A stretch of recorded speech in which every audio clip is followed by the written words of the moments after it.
Mesa County Clerk Tina Peters is making headlines again, this time for leaving the state without court approval. What you can't do is simply provide notice and then leave. A judge has now issued a warrant for her arrest, and why legal experts say she made it too easy to figure out. It is extremely unusual that someone like Ms. Peters would be so blatant and so obvious and so reckless.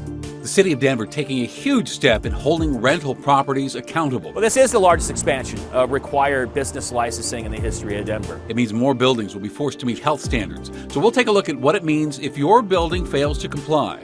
Plus, this little boy beat the odds. Now he gets his wish. I've been wanting to do this for a long time.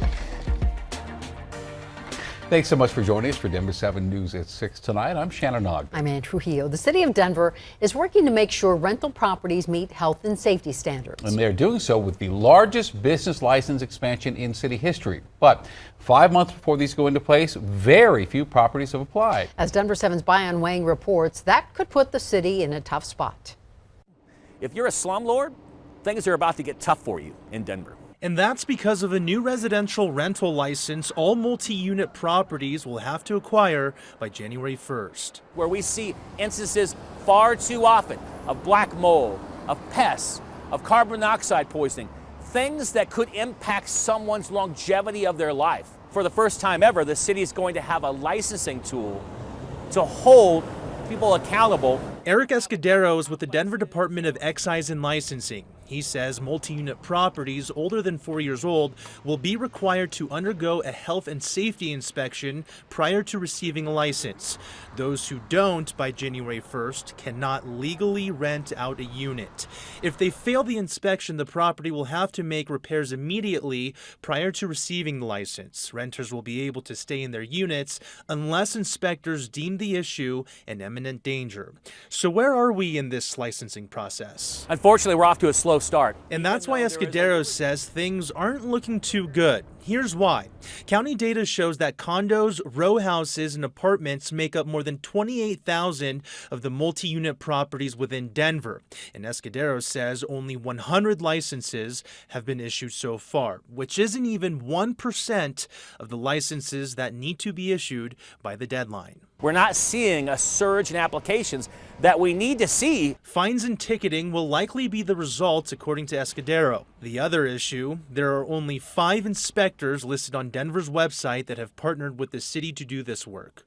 We reached out to 2 of them. I'd encourage them to start early rather than wait till later. Right, I would definitely say you want to try to beat the rush. And that's because when they do get slammed with inspection requests closer to January, and they'll say, we can't get you in till July. And then come January 1st, you're in violation of Denver laws. Bayan Wang, Denver 7. And by January of 2024, the city says all single-unit rental properties will also be required to have this license. For more than a year now, Mesa County Clerk of Courts Tina Peters has been in the spotlight for her election fraud conspiracies. She faces felony charges for allegedly tampering with election equipment. She unsuccessfully ran for Secretary of State, which she now disputes.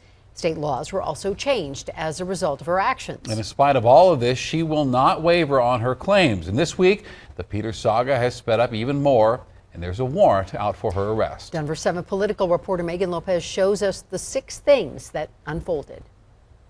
The tale of Tina Peters is told through a paper trail that started with an online posting of Mesa County election equipment data that led to an investigation and Tina Peters' arrest. A lot has happened since then. In June, she placed second in the Republican primary for Secretary of State, something she disputes. I'm mad as hell, and we're not going to take this anymore.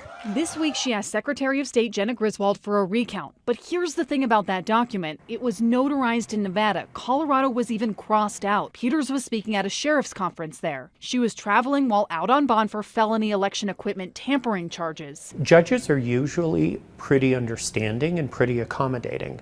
What you can't do is simply provide notice and then leave. Peters has traveled out of state before, each time getting permission. This time, District Attorney Dan Rubenstein objected to the travel and a judge had not approved it.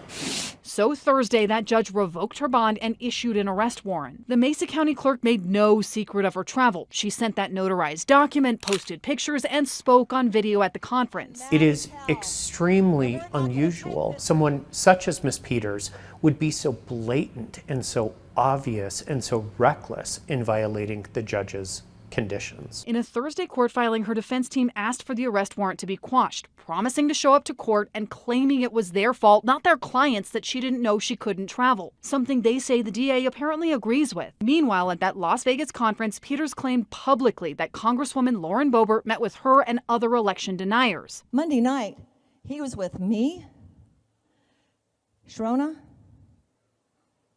one of our candidates for city council, for commissioner, and Lauren Boebert. She told the New York Times Boebert even encouraged her to go forward with the imaging of the election equipment. In a statement, Boebert's team said she did not meet with that individual who took the images, but said nothing about meeting with Peters. It also said she never encouraged images to be taken. Also this week, former Mesa County election staffer Sandra Brown was arrested for her alleged role in that equipment tampering. And in her affidavit, Conan Hayes, a former pro surfer and the founder of the RVCA clothing company, was named as the man they believe impersonated an employee to copy those hard drives. The tale of Tina Peters is told through a paper trail that's getting longer by the day. Megan Lopez, Denver 7.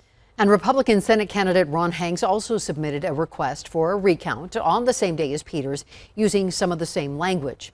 Hanks lost to Joe O'Dea. The Secretary of State's office is now working on an estimate for the recount, which Peters and Hanks will be responsible for paying, since the elections were not close and a recount is not required. Air Tracker 7 caught the moment. Search and rescue teams helped a missing teenager out of a very remote wilderness up in Larimer County. 14-year-old Spencer Hallman from Berthoud had been missing since yesterday about 4:30. Deputies say he wandered away from his camping group in the Rewa Wilderness. He was found about 3 this afternoon, about 5 miles from the West Branch trailhead. They say, other than being tired and dehydrated, he should be just fine. Well, Colorado Springs' mother has been arrested, held on a $500,000 bond for the fentanyl-related death of her 4-year-old daughter. This is 4-year-old Aislinn Staten Contreras. She died Wednesday at a Love's truck stop just off I-25 in Fountain. 24-year-old Emma Staten was arrested in Fountain yesterday, charged with child abuse resulting in death and unlawful possession of a controlled substance. According to the judge in this case, a search of Staten's home turned up 45 fentanyl pills as well as methamphetamine. Colorado Senator Michael Bennet took to the Senate floor today, urging his colleagues to pass a bill to protect the rights of people crossing state lines for reproductive health care. Right now, Colorado is seeing a huge influx of people from neighboring states seeking care. And we spoke with the team at the Boulder Valley Women's Health Center, and they say they have seen a lot of people coming to our state, mostly from Texas and Oklahoma. And they say even when the women get here, they have to find transportation on their own. We've had women who take the bus from the airport. We had a woman who stayed overnight in a hotel and took one of the little motorized scooters.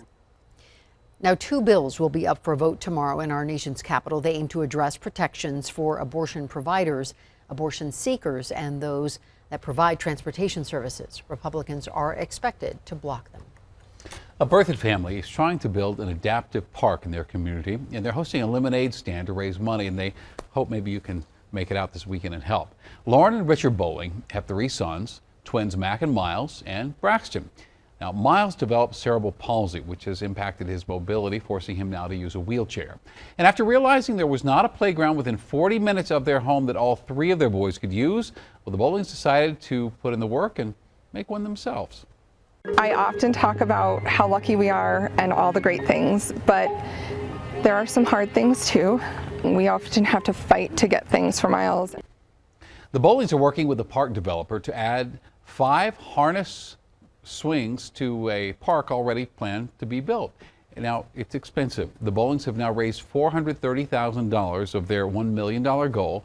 $5,000 of that has come from Denver 7 Gives viewers. You can donate with the QR code right there on your screen. And to assist in raising money, the Bowlings are hosting a lemonade stand Saturday and Sunday. Last year, a similar stand raised $11,000. We have all the details on where to find the lemonade stand on thedenverchannel.com. There, you can also donate to our Denver 7 Gives Fund. Better chance of storms coming up Friday afternoon with locally heavy rain possible. Some flood watches in effect in the mountains. Plus, a little boy gets to live out his dream.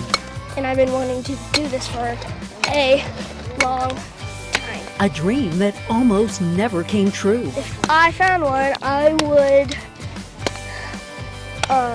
be excited and jump up and down